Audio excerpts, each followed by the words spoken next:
to Eureka channel. I am Mutea Rukwaru, your popular family therapist and a relationship coach. So I'm inviting you this afternoon to part 2 on what make people stick in a wrong relationship. Now, one of the reasons people would like to stick in a toxic relationship is that they feel they are waiting for Mr. Right. So this one, you take your partner just as a spare tire. You are just there for a short time, expecting that a Mr. Right will come and change the scenario. But one thing which I would like to tell you is that even if a Mr. Right will come, you will not notice this person. You are so much engrossed in that relationship, you won't see him coming. And so it's important, I would advise that you don't, once you see toxic, once you see red lights, you better run away. Those red lights will rarely become green lights. So to wait for Mr. Right, it is a disaster, can be a disaster. Secondly, you feel that you are committed so much to the relationship. You have been so much committed to the relationship, you don't want to, you have already introduced your partner to your many friends, you have introduced them to your parents, so now what are people going to say? But then the question is, if you are fearing what people are going to say, you are going to hurt yourself. These people will have a certain feeling, but it is just a fleeting feelings. It is going to be over, but you have got a long journey. So it doesn't matter how many people are known you are in a relationship. This one should not hinder you from making a crucial relationship of disengaging. The other point is, who is going to marry me? Probably you have been involved, you have procured many abortions when you are with this man, and there is no, your womb has been removed. So now where will you go? You feel that you better stick with this person. After all, probably you might even be disabled. Your partner might have accepted you, even you don't have a womb or you are disabled, so you better stick with this person you feel you don't have an option. But I would encourage you that many times we have to take a risk, we have to take a choice, we have to make a decision, even no matter how painful it is, because serious choices, serious decisions have got cost implications. Then you will feel that you have also stayed with your partner for a long time. You don't want it to hurt him. You don't want to hurt his feelings. You feel he is going to be affected. But you see, the question is, if you feel you are not going to hurt him, how many years will you stay with that person? Probably 30, 20, or even 40 years before you say bye-bye to this world.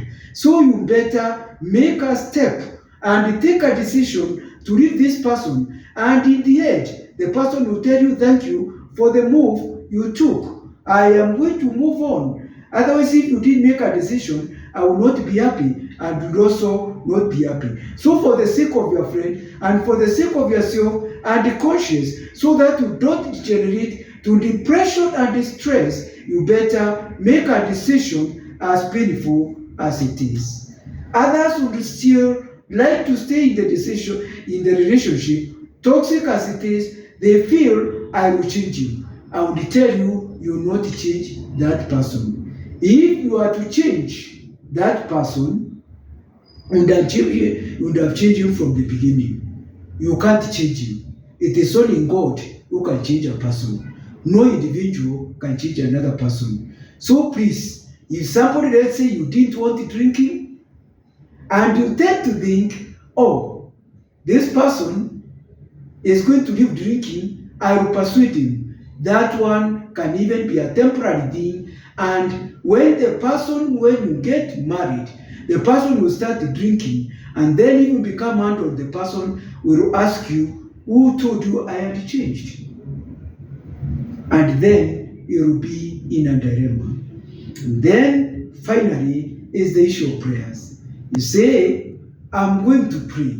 I'm going to continue to pray, and the praying is going to change. The question is, why did you not pray from the onset before you get into a relationship.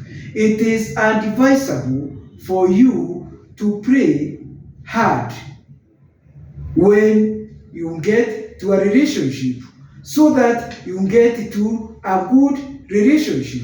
You pray when you initiate a good relationship, then you are going to pray less. But then when you get to a bad relationship, it is going to force you to pray very, very hard.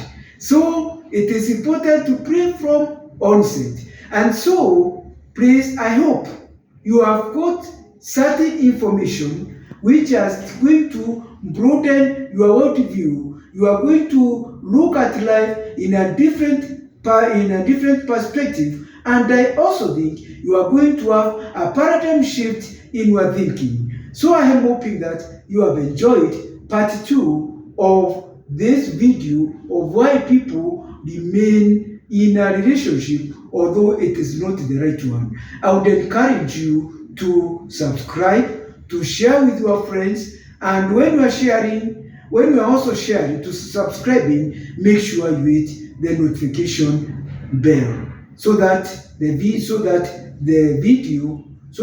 channel will alert you when I've uploaded a video at the real time. So now, I would also encourage you to make your comments on the comment section. I would also encourage you also to make suggestions on what other topics you would like me to discuss on family issues or even matters regarding relationship.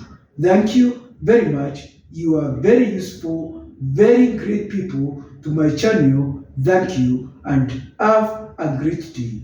Asante.